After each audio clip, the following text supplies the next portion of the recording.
할렐루야. 우리 좌우에 계시는 성도님들과 이렇게 한번 인사하겠습니다. 예수 잘 믿읍시다.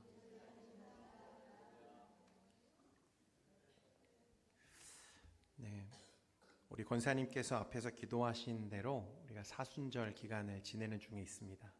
예수님의 마지막 그 생애 40일간의 여정을 우리가 사순절로 이렇게 정하고 지키고 있는데요.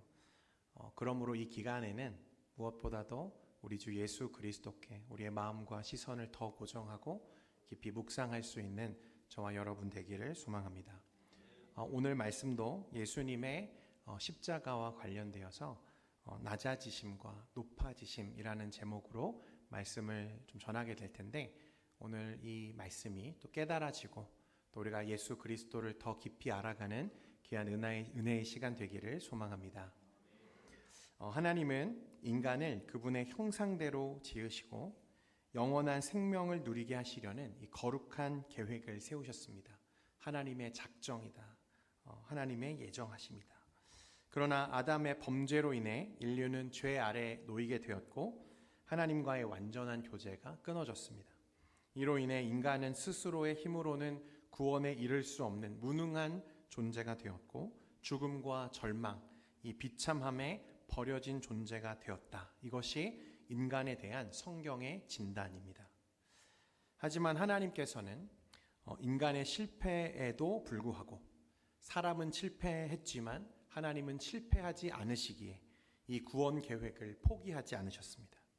그래서 창세 전부터 예정하신 구속 언약을 따라서 죄로 인해 멸망할 수밖에 없는 우리를 위해 독생자 예수 그리스도를 이 땅에 보내셨습니다. 하나님은 우리의 행위나 공로가 아니라 오직 예수 그리스도의 순종과 희생을 통해 우리를 구원하시고 그분의 의를 우리에게 덧입혀 주심으로 우리를 의롭다 여기신다 말씀합니다. 그러므로 구원은 전적으로 하나님의 은혜이며 선물입니다. 할렐루야. 우리의 공로와 우리의 노력으로 우리가 구원받은 것이 아니라 하나님의 선물로, 하나님의 은혜로 우리가 구원받았음을 성경은 우리에게 말씀합니다. 그리고 이 일을 위해 오신 우리의 유일한 구속주가 예수 그리스도이십니다. 사도행전 4장 12절에 보면 다른 이로서는 구원을 받을 수 없나니 천하 사람 중에 구원을 받을 만한 다른 이름을 우리에게 주신 일이 없음이라 하였더라. 할렐루야. 오직 예수 그리스도만이 하나님께 나아가는 길이며 참된 생명과 진리이심을 성경은 우리에게 확증하고 있다는 것입니다. 자, 여기서 우리가 더욱 깊이 조금 묵상해야 하는 부분이 있습니다. 그렇다면 이 땅에 우리를 구원하시기 위해 오신 우리 주 예수 그리스도는 과연 우리를 구원하시기 위해 어떠한 일을 하셨는가 하는 것입니다. 어떻게 우리를 구원하시기 위해 낮아지셨고 또 하나님이 그 그리스도를 다시 높이셨는지에 대해서 우리가 알아야 하는 거죠. 여러분, 기독교 신앙의 핵심을 한마디로 요약하자면 그것은 예수 그리스도의 십자가와 부활입니다.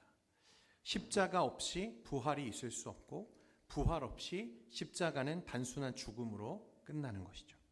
그래서 웨스트민스터 소교리 문답은 이러한 예수님의 사역에 대해서 낮아지심과 높아지심이라는 두 가지 단어로 또 단계로 우리에게 설명합니다.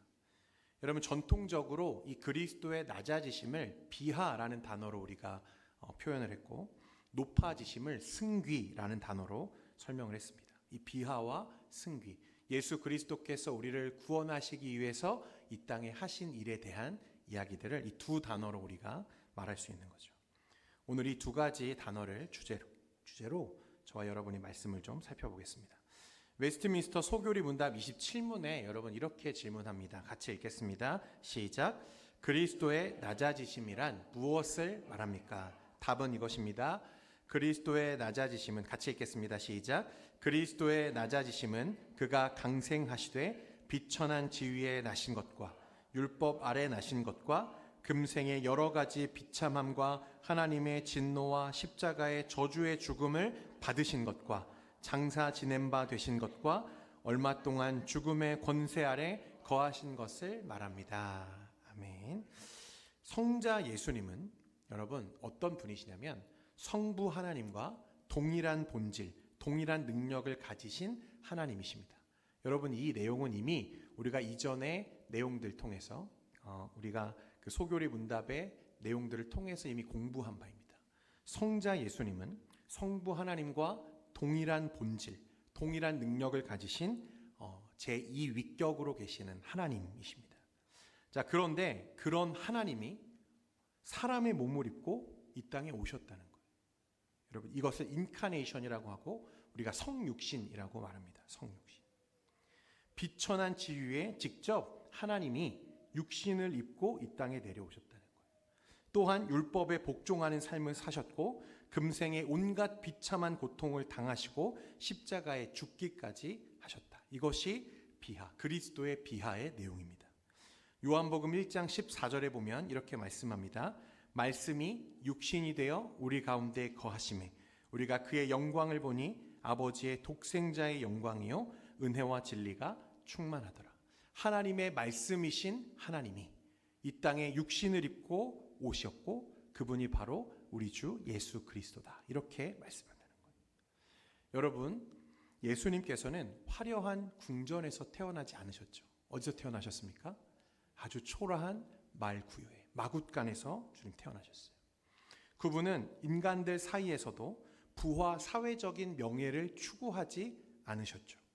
그의 모친과 인간적인 아버지 요셉은 어떤 사람들이었냐면 아주 가난한 사람들이었습니다. 또 그 시대는 가난한 자들에게 잔혹하고 가혹한 시대였기 때문에 주님은 그런 낮은 자리에 아주 비참한 삶 속에 직접 사람의 몸을 입고 이 땅에 오셨다는 거예요.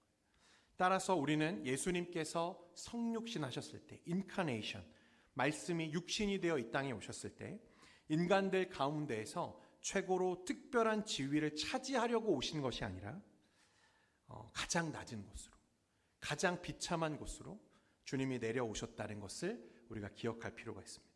따라서 예수님의 성육신 자체가 우리의 구원을 위한 주님의 낮아지심의 그 시작이었다. 이렇게 말할 수 있는 거죠. 하나님이신 그분이 자기가 지은 피조물을 사랑하셔서 피조물과 같이 되신 사건, 그것이 바로 성육신이었습니다. 빌립보서 2장 6절과 7절 말씀에 보면 이렇게 말씀합니다. 같이 읽겠습니다. 시작. 그는 근본 하나님의 본체시나 하나님과 동등됨을 취할 것으로 여기지 아니하시고 오히려 자기를 비워 종의 형체를 가지사. 아멘.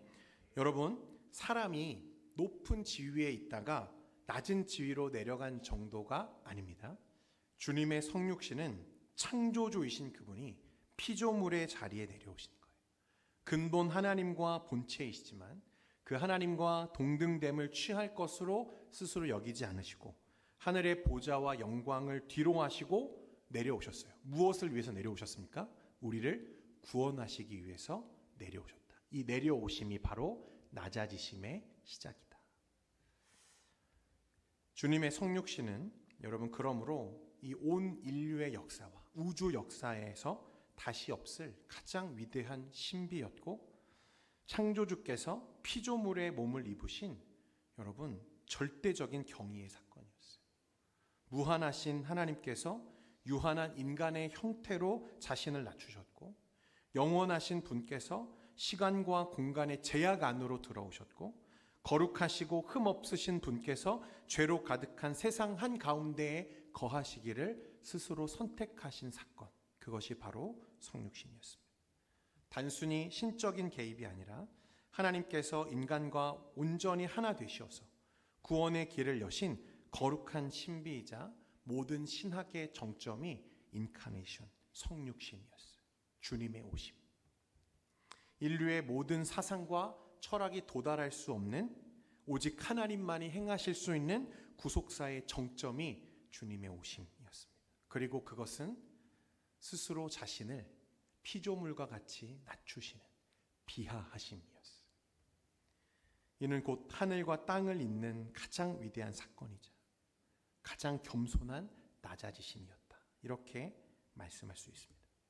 주님은 그렇게 이 땅에 오셨을 뿐 아니라 성육신 하셨을 뿐 아니라 또한 어떤 삶을 사셨냐면 율법에 복종하는 삶을 사셨습니다. 이거 두 번째 비하의 단계인데 갈라디아서 4장 4절과 5절은 이렇게 말씀합니다. 4절과 5절 같이 읽겠습니다. 시작.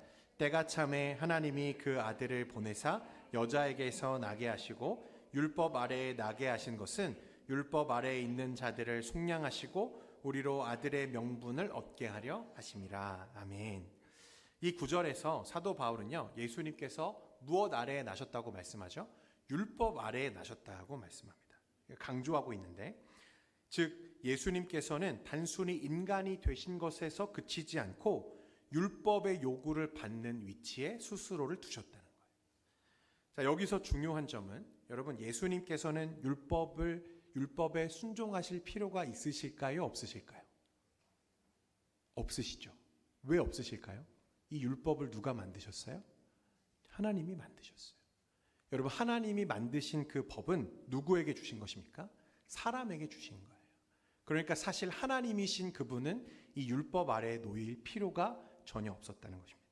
그런데 주님은 몸을 낮춰 인간의 몸으로 이 땅에 오셨고 자신이 지으신 이 율법의 요구에 자신의 삶을 맞추기 시작하신 거예요. 이것이 주님의 낮아지심이었다는 것입니다. 예수님께서는 창조주이시기 때문에 율법에 복종하실 의무가 없으십니다. 그러나 예수님께서는 자발적으로 인간의 위치에 서서 율법의 요구를 받으셨고 이를 완전히 순종하셨어요. 왜 그렇습니까? 우리를 구원하시기 위해서. 그래서 칼빈이라고 하는 신학자가요, 기독교 강요에서 이에 대해서 이렇게 설명했습니다. 그리스도께서 우리를 대신하여 율법의 멍에를 지지 않으셨다면 우리는 결코 율법의 저주에서 벗어날 수 없었을 것이다. 그러므로 그분은 단순히 인간의 모습으로 오신 것이 아니라 종의 형체를 취하시어 율법의 요구를 온전히 감당하셨다. 그리스도의 낮아지심은 그러니까 단순한 인간 되심이 아니라 죄인들이 마땅히 져야 하는 율법의 의무와 형벌을 예수님이 대신 감당하신 것까지 포함되는 것입니다. 예수님께서는 단순히 우리의 죄값을 치르기 위해서 고난받으신 것이 아니라 완전한 율법적 삶을 사심으로써, 순종하심으로써 우리는 도무지 이 땅에서 얻을 수 없는 의를 이루셨고 그 의를 가지고 그 십자가 위에서 본인은 스스로는 죄가 없으시지만 그 십자가 위에 죽어주심으로 우리를 위한 그 구원을 완성하셨다고 말씀하는 것입니다. 할렐루야. 그분이 이루신 그 구원과 의가 우리에게 전가되어서 실제로는 우리의 의가 아니지만 주님의 의가 우리에게 전가되어서 하나님 앞에 의롭다 인정함을 받게 되었다. 이것이 성경이 말하는 구원의 핵심 진리입니다. 고린도후서 5장 21절 말씀 같이 한번 읽겠습니다. 시작. 하나님이 죄를 알지도 못하신 이를 우리를 대신하여 죄로 삼으신 것은 우리로 하여금 그 안에서 하나님의 의가 되게 하려 하심이라. 아멘. 우리를 대신하여 죄로 삼으신 것은 우리로 하여금 그 안에서 하나님의 의가 되게 하려 하심이라. 예수님이 이 땅에 오셔서 율법의 요구에 완전히 순종하시고 그리고 죄가 없으시나 그 십자가 위에서 우리를 대신하여 죽어주심으로 우리가 하나님의 의를 얻을 수 있게 하셨다라고 말씀하고 있습니다.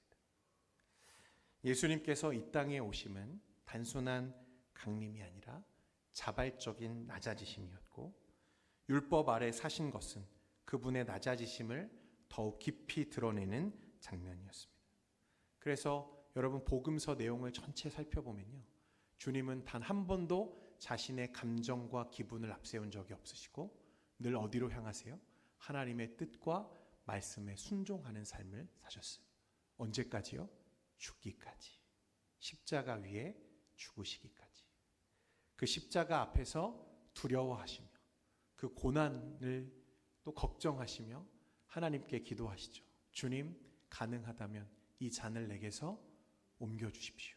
하지만 내 뜻대로 하지 마시고 아버지의 뜻대로 하옵소서. 이것이 그리스도의 순종이셨습니다. 주 안에 사랑하는 성도 여러분, 주님이 오지 않으셨다면 또 주님이 율법의 의를 완전히 이루시는 그 순종의 삶을 살지 않으셨더라면 그리고 그 십자가 위에서 자기 생명을 아낌없이 내어주시지 않으셨더라면 우리는 여전히 영원한 죽음과 사망의 그늘에 앉아 있었을 것입니다. 단지 이 땅에 잠깐 있다가 없어지는 안개와 같은 것을 진실이라 여기며 전부라 여기며 그렇게 자신의 비참함조차 깨닫지 못하고 사라졌을 우리 인생들이 우리 주 예수 그리스도를 통해 하나님의 의를 얻고 영원한 생명을 보장받았으니 여러분 얼마나 감사한 일입니까? 할렐루야. 그렇기에 여러분 누구도 우리 예수님을 대신할 수 없는 거죠. 왜냐하면 그분은 유일하신 하나님이시고 또한 하나님이시나 몸을 낮추어서 이 땅에 오셨고 또 말씀에 오직 완전하게 순종하는 삶을 사셨고 또 그 택한 자들을 위해 죽어주신 분은 온 인류 역사를 뒤져봐도 누가 유일합니까? 우리 주님이 유일하십니다. 그러니 우리 주님은 그 누구와도 무엇과도 비교할 수 없는 우리 구주이십니다. 할렐루야. 이 사실을 굳게 붙잡는 저와 여러분 되기를 소망합니다. 주님은 낮아지셨어요. 여러분 하나님이 인간이 된다고 하는 것은요 말할 수 없는 비참함이죠. 여러분 사람이 사람의 자리에 혹은 피조물의 자리에 내려오는 것은 있을 수 있을 법한 이야기입니다. 높은 지위에 있던 사람이 낮은 지위에 오는 것은 어쩌면 있을 법한 일일지도 모릅니다. 그런데 창조주가 피조물의 세상에 오신다.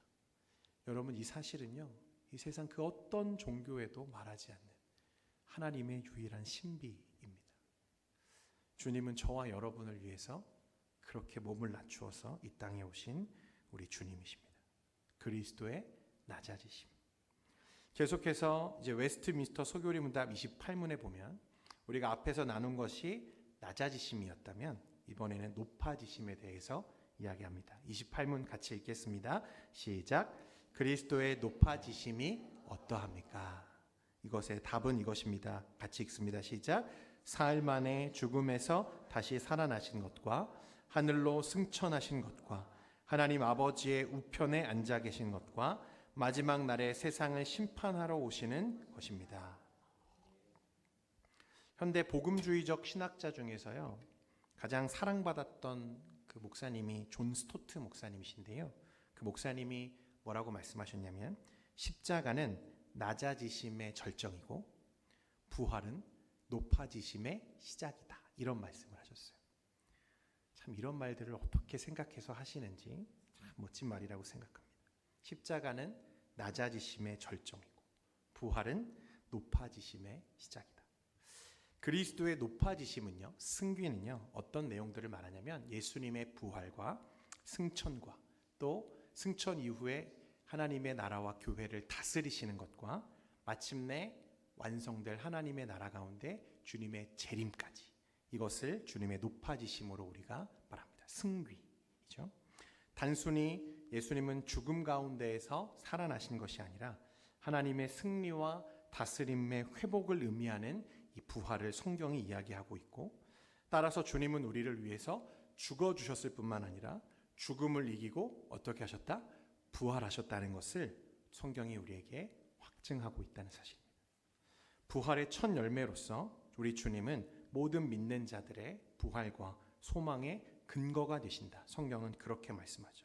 고린도전서 15장 20절에서 22절까지 말씀인데요. 이 부활에 대해서 같이 한번 읽어보겠습니다. 시작.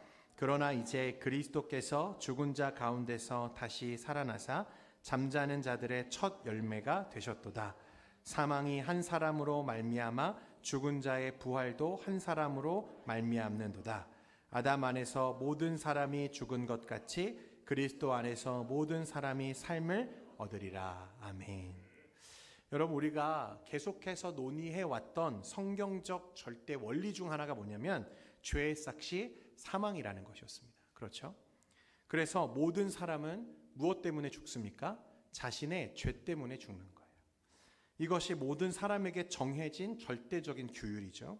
그런데 만약 예수님이 십자가 위에서 죽으셨고 만약에 주님이 그 죽음 가운데 부활하지 못하셨다면 부활이 없다면 이것이 어떤 의미이겠는가 하는 거예요.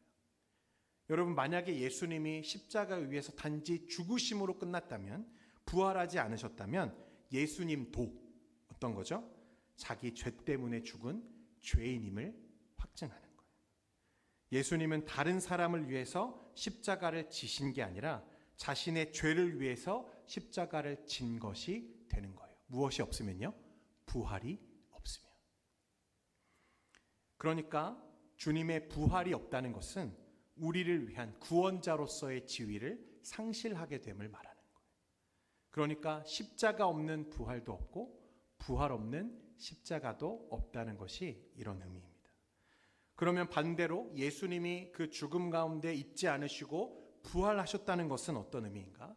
예수님에게는 참으로 죄가 없는 예수님이 죄인이 아니라 죄가 없는 우리의 참 구원자이심을 확증하는 것이 무엇이냐? 부활이다. 이렇게 볼 수 있는 것입니다. 의의 보증이다. 이렇게 말하거든요. 예수님이 부활하셨다는 것은 죽음 가운데 있으실 필요가 없는 예수님의 참 의인이었음을 하나님이 확증해 주시는 사건이 부활이다라는 것입니다. 예수님은 죄가 없으셨기 때문에 앞에서도 말했지만 동정녀에게서 탄생하셨고, 또한 예수님은 율법에 완전히 순종하는 삶을 사셨고, 그리고 죄 없으신 가운데 우리를 대신하여 십자가 위에 죽으셨기 때문에 예수님이 그 죽음 가운데 머물러 있을 필요가 없으셨다는 것.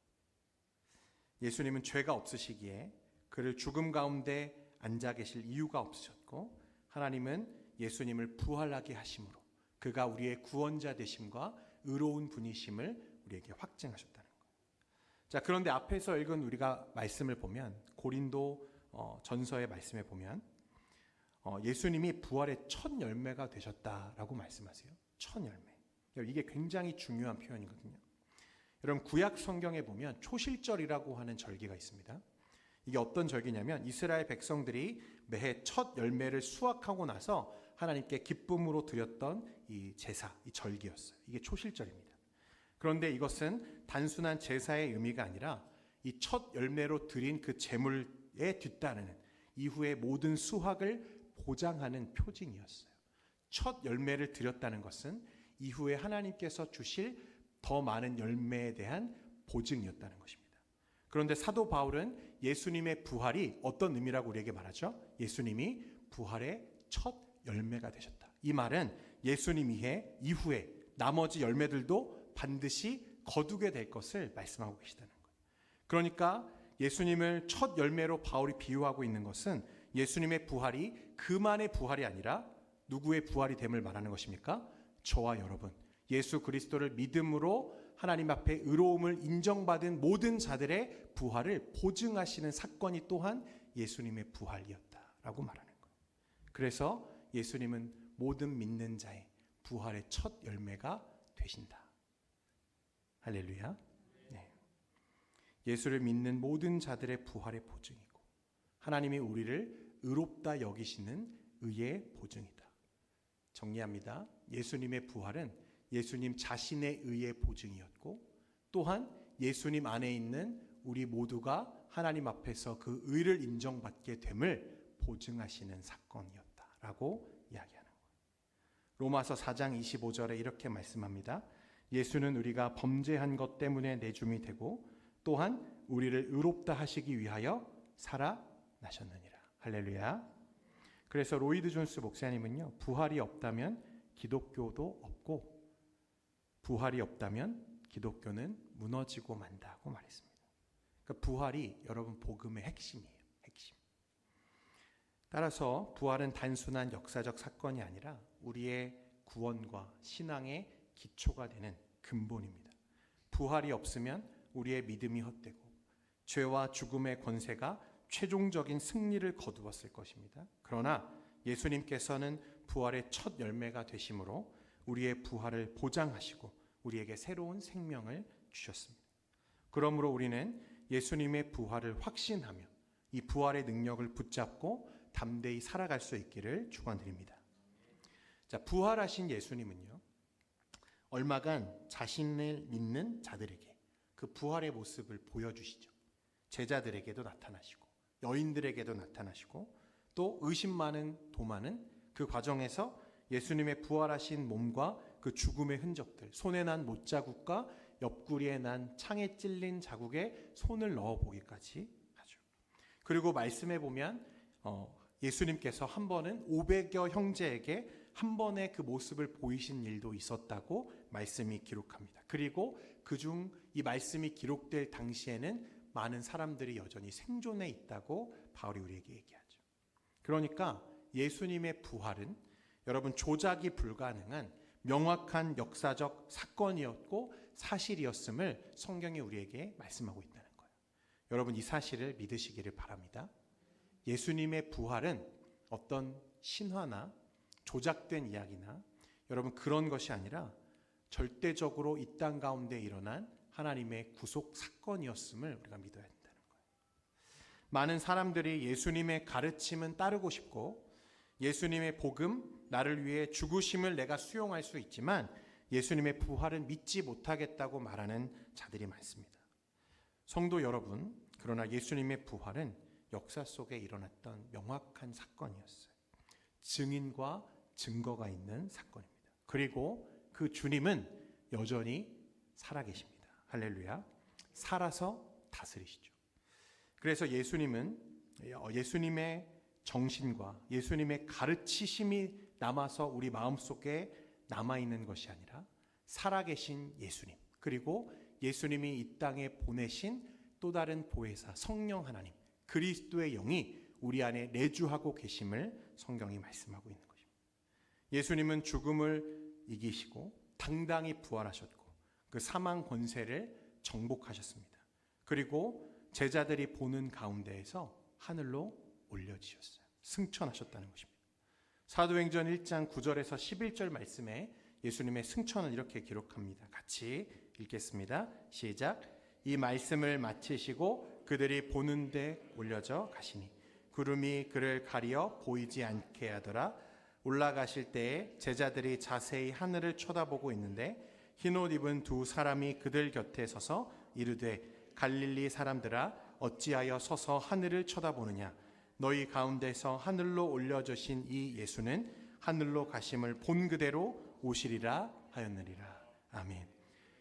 제자들이 보는 가운데 예수님이 하늘로 올려지셨고 승천하셨고 말씀은 뭐라고 말합니까? 주님이 올려주신 것과 동일한 모습으로 다시 오신다. 재림하실 것을 말씀합니다.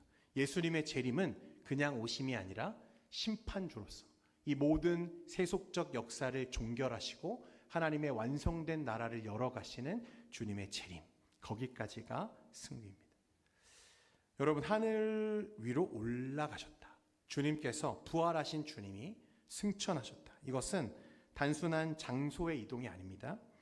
왜 올라가셨냐면 권능과 통치의 회복을 위해서 올라가신 거예요.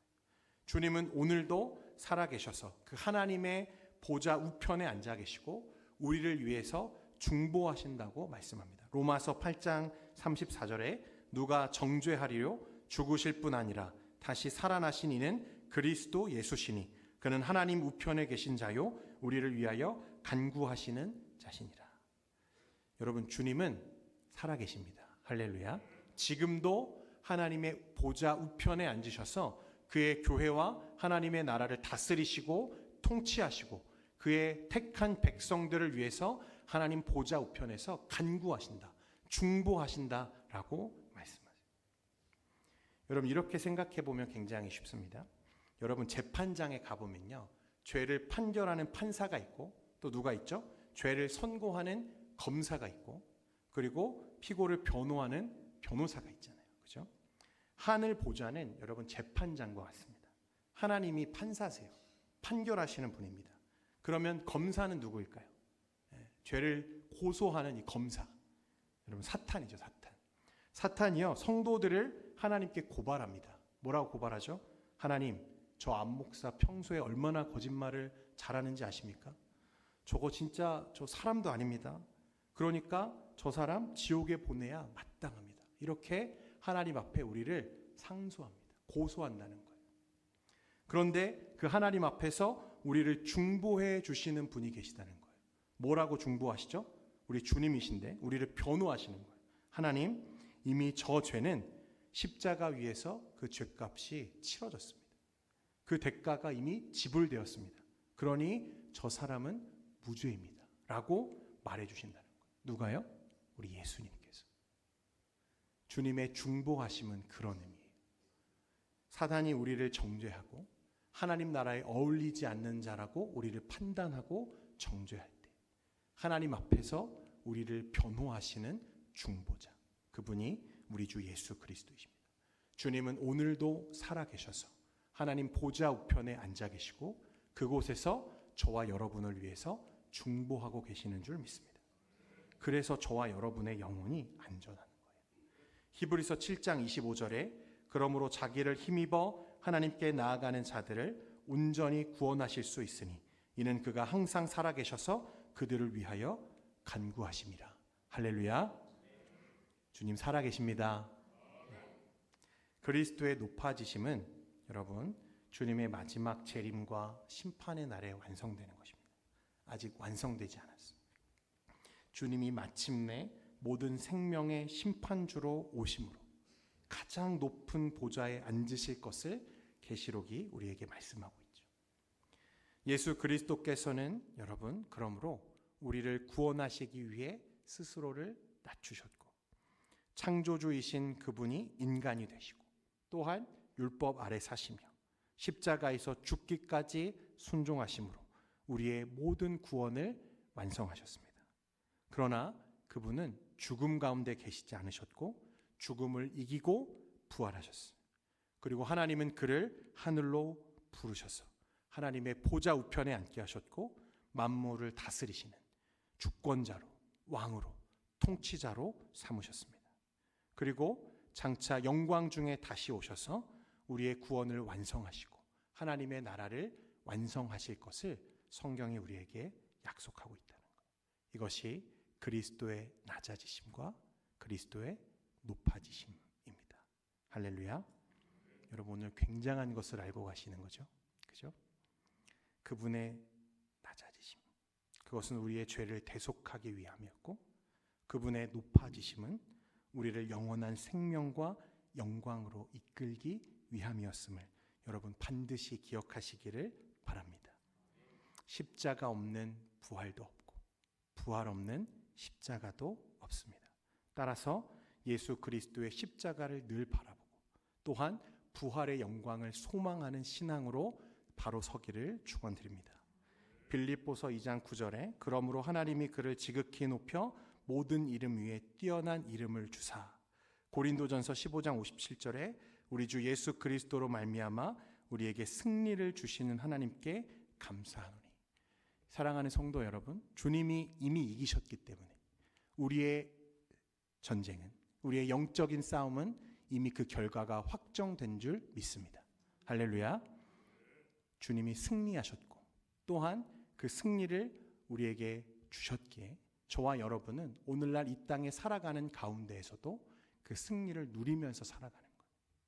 그러므로 주 안에 살아가는 성도 여러분, 우리의 믿음의 주이시고 우리를 온전하게 하시는 우리 주 예수 그리스도를 바라볼 수 있는 저와 여러분 되기를 소망합니다. 그분께서 우리를 위해 얼마나 낮아지셨는지, 그리고 우리를 그 영원한 생명과 영광으로 이끄시기 위해 다시 높여지셨고 지금도 살아 역사하고 계심을 우리 끝까지 믿음으로 마지막 신앙의 경주를 주님 앞에 신실하게 싸워나가는 저와 여러분 되기를 소망합니다.